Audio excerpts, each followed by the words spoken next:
इज्जती के दोस्त बा।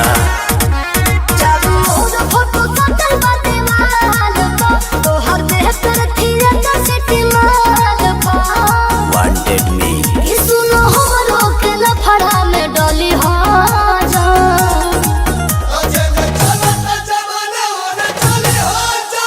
माहौल बदलेगा सोना तू बदली जा। माहौल बदलेगा सोना तू बदली जा।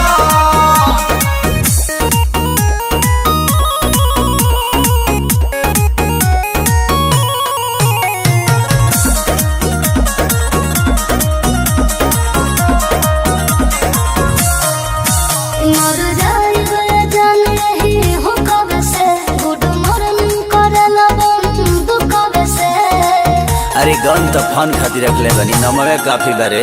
घर के न जाने हमर मन तू अब चल कर ताका मार हौ बाघवा के लोभ।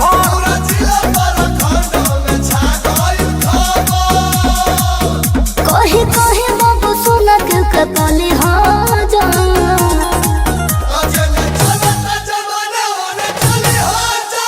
माहौल बदलेगा सोना तू बदली जा।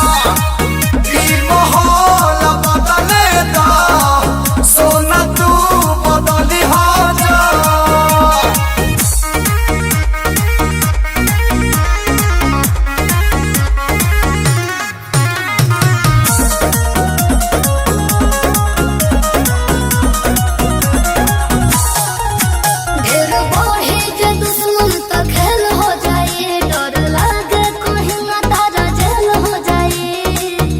लगता है जान